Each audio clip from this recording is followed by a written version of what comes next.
Assalamualaikum warahmatullahi wabarakatuh. Saya Syahri Ramadan, NIM 240705090. U324 MK Algoritma dan Pemrograman. Kali ini saya akan menampilkan hasil praktikum untuk UTS saya. Yang pertama adalah jelaskan macam-macam diagram alir flowchart. Diagram alir flowchart itu ada 5. Yang pertama flowchart sistem, flowchart dokumen, flowchart proses, flowchart program, flowchart skematik. Yang pertama, flowchart sistem menggambarkan alur kerja dari sebuah sistem secara menyeluruh, mulai dari input, proses, hingga output. Contoh penggunanya adalah sistem pelayanan rumah sakit dari pasien mendaftar, diperiksa dokter, sampai diberi resep dan pulang. Flowchart dokumen yang kedua, atau dokumen flowchart, menunjukkan alur dokumen dan laporan di dalam suatu sistem. Contoh penggunanya adalah proses distribusi faktur dari bagian penjualan ke bagian akuntansi. Yang ketiga adalah flowchart proses atau proses flowchart atau flow process chart. Fokus pada langkah-langkah proses kerja di dalam satu bagian atau departemen. Contoh penggunanya adalah proses pembuatan kopi di sebuah kafe, ambil cangkir, masukkan kopi, tuangkan air panas, aduk, dan sajikan. Flowchart program menggambarkan logika dari suatu program komputer secara rinci. Contoh penggunanya adalah program menghitung luas persegi panjang, input panjang dan lebar, hitung luas, dan tampilkan hasilnya. Yang terakhir adalah flowchart skematik atau skematik flowchart. Gabungan antara flowchart, sistem, dan diagram alat atau fisik yang digunakan memproses. Contoh penggunanya adalah menunjukkan alur kerja sekaligus lokasi alat yang digunakan di pabrik. Yang kedua adalah buat satu contoh algoritma yang disajikan dalam flowchart, dan saya akan jelaskan pada saat pembuatannya. Itu yang pertama, kita buka flowchartnya.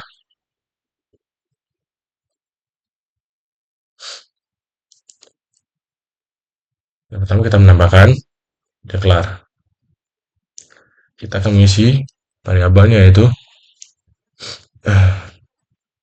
luas R atau jari-jari. Kita akan memilih tipe reals. Yang kedua, kita masukkan outputnya.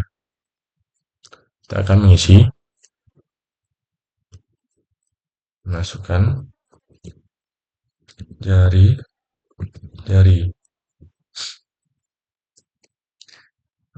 Pada saat masukkan jari-jari, kita harus memakai tanda petik.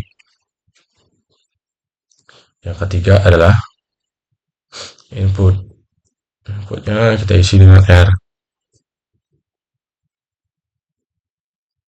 Yang keempat adalah kita akan menambahkan variabel size.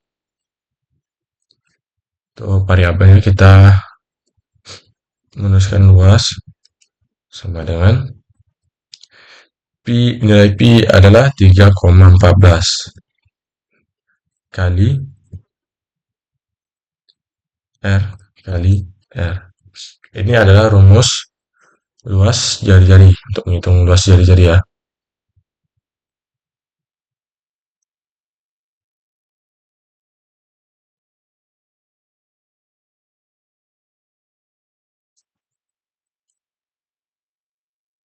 Oke.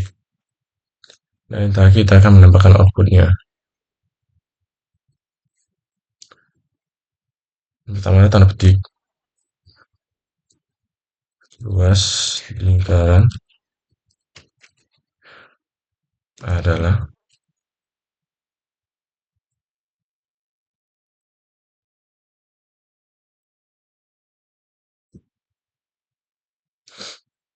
dan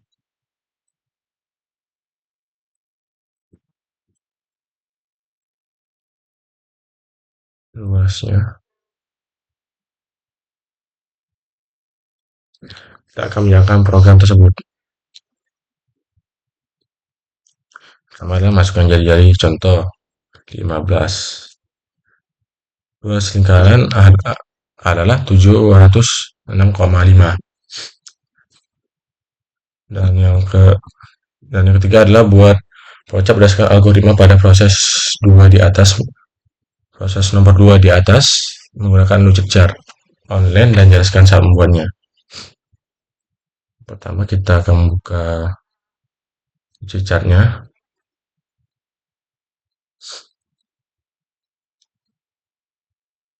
Yang pertama adalah kita akan menambahkan terminator atau mulai dan menggantinya menggunakan kata-kata mulai.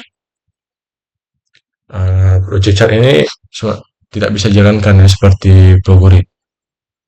Kita akan menambahkan internal storage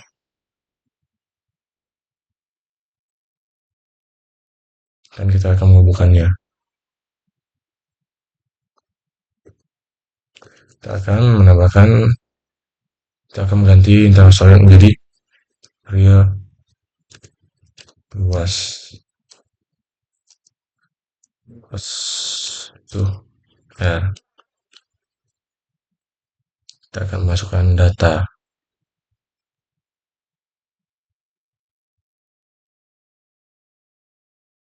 Kita akan menyambungnya. Nantikan dengan nama output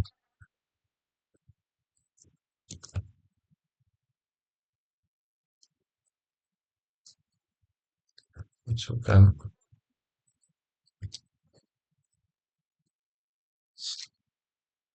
jari-jari. Kita akan menambahkan datanya lagi.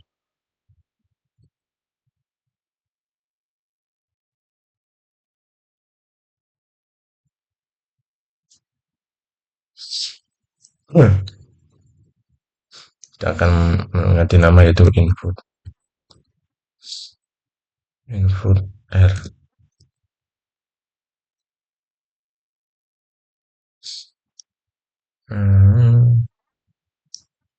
Kita akan menambahkan prosesnya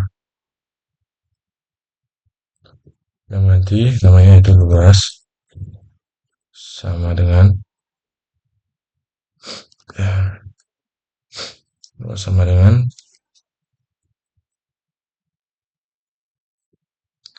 3,14 kali R kali R. Kita akan menyambungkannya.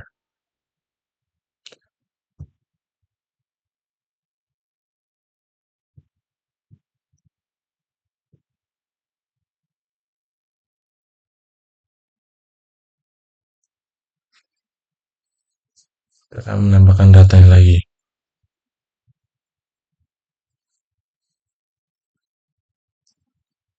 Itu yang mengganti luas lingkaran adalah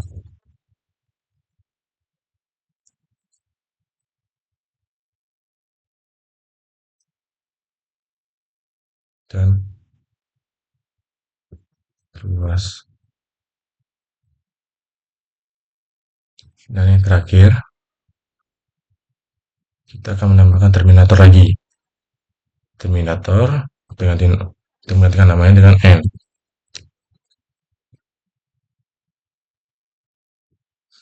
Oke, untuk soal yang ketiga,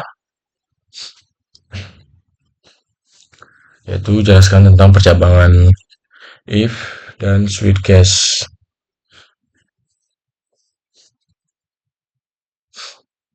Kita akan masukkan ke VS Code.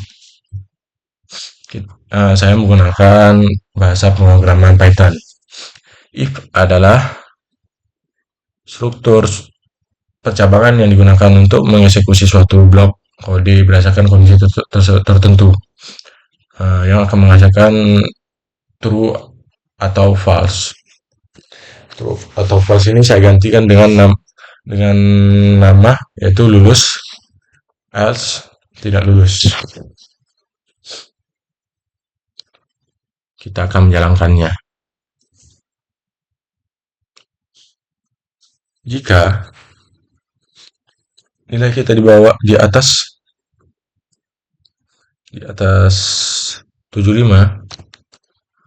maka hasilnya akan lulus. Sedangkan kalau di bawah 75,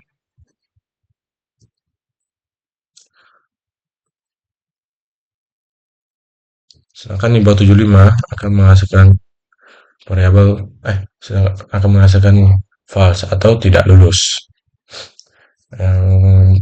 Yang sweet case saya menggunakan bahasa Java karena di Python namanya bukan suitcase tapi medcase. Suitcase itu adalah bentuk percabangan yang digunakan untuk memilih satu dari banyak kemungkinan berdasarkan nilai variabel tertentu.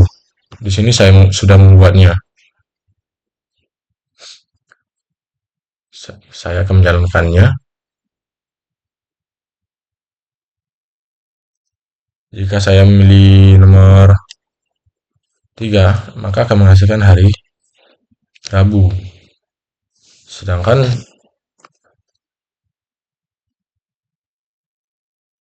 saya masukkan -1 akan hari, maka akan menghasilkan hari tidak valid. Dan yang ketiga adalah encounter looping. Encounter looping saya menggunakan bahasa pemrograman Python. Apa itu encounter looping? Encounter looping adalah jenis perulangan yang dijalankan berdasarkan jumlah pengulangan yang sudah ditentukan. Biasanya menggunakan variabel penghitung. Saya akan jalankan ya. Ketika saya masukkan nomor 3, dia akan berjalan terus. Kita masukkan angka 0, dia akan berhenti. Sekian hasil dari presentasi saya. Assalamualaikum warahmatullahi wabarakatuh.